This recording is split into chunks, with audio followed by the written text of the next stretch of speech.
Hey again, this is Tarun Gill from Tarun Gill Fitness, helping you with your fitness queries. Thank you all for writing in, and I would love to answer your questions. Uh, this is exactly what I do via this channel of mine, where you only get to hear my voice. But my only request to you is, when you send me your questions, please be as specific as you can be because I usually get many questions a day, and it would be very difficult for me to ask you all the details and then you replying to me again, and then I'm suggesting you something. For example, now this question Saurabh is asking me, and he's pretty vague. He's saying, "Hello, sir, please help me out. I'm going bulky, want to lose my weight." So I'm going to give you an example how you can actually ask and be more specific. Now this person, Ashu Kohli, says, "Hello sir, I'm a fan from Bareilly. You don't have to write all that." He said, "I joined my gym 20 days back.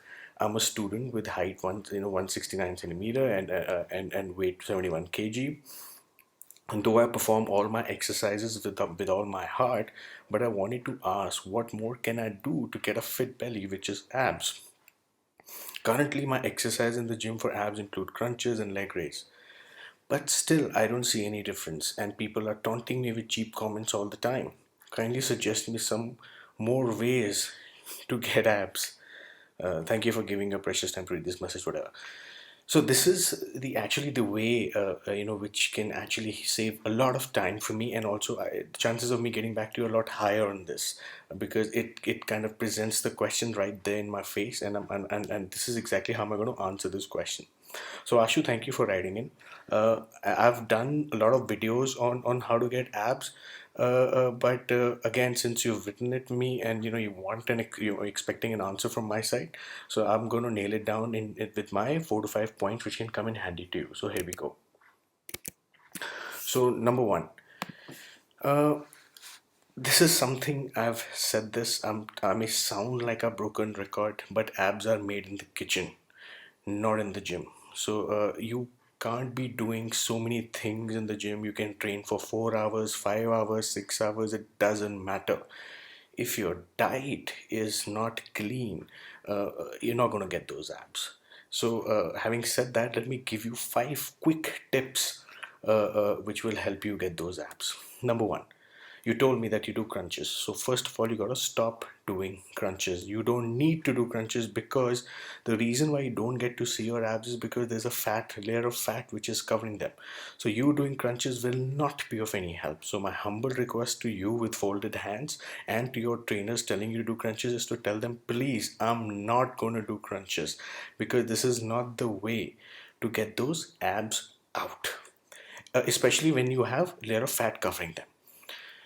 Number two, for you to lose weight or to get rid of that layer of fat, you need to create that calorie deficit. Calorie deficit is nothing but eating lesser than your body demands. Since you go to a college, your daily requirement, and you're a medium built guy, so your daily requirement will be somewhere between 2000 to 2500 calories. So try reducing those calories by 300 to 1400. Did I say 1300? Don't do that, you'll become anorexic. Try reducing it by 300 or 400 calories, and you shall create that deficit, which is good enough to start with.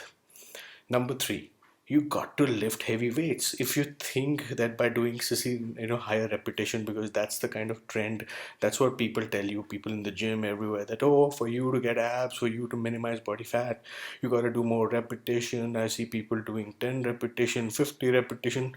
No, you got to lift heavy. You can't lift light weights because heavy weight also will make you lose weight. How? Because obviously you're going to be burning a lot many calories, not during your workout but even after your workout for next 48 hours. So for you to burn that fat is more effective if you were to do heavy weight training. So don't do light, go heavy, my friend. Number four, don't try to even do cardio before your weight training because then your weight training output will take a backseat and may kind of you not get the same results in your performance. So do cardio after your weight training sessions.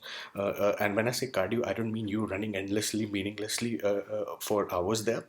Just after a heavy training session, you can do for a 15-minute walk on a treadmill at a speed of 7.5, or probably cycle on a stationary bicycle or elliptor cross trainer. I'll leave that to you. The idea is for you to do it for 15 to 20 minutes for your heart. My last point, for you to actually get any muscles out, especially for abs, because abs also a muscle group, you got to up your protein intake. Because if you're minimizing your calories, you got to understand that you also need to up your protein. Now, protein is, I'm going to sound like again like a broken record. Protein is a building block of our muscle. I really don't know what your protein intake is like. So you can up your little bit of chicken or fish or eggs, or if you're a vegetarian, you can go a little bit on cheese, or you can even invest in a whey protein, which may come in handy. These are some of the quick 5 tips, if I were you, I would do to get a flat stomach and push my body so that I get something out of it. I hope, I hope this helps you and helps you get to those apps. If you really want to see all these things in detail, I've also done a couple of videos, so you can either go on Facebook or on my YouTube channel and see all my videos on six pack apps. So, all of you who have any question for me regarding their own fitness, feel free to ask me. And as I said earlier, you got to be more specific. Please don't ask me vague questions like I want to lose fat. I need details for you to come up with a recommendation and solution. So, till we meet again, see you.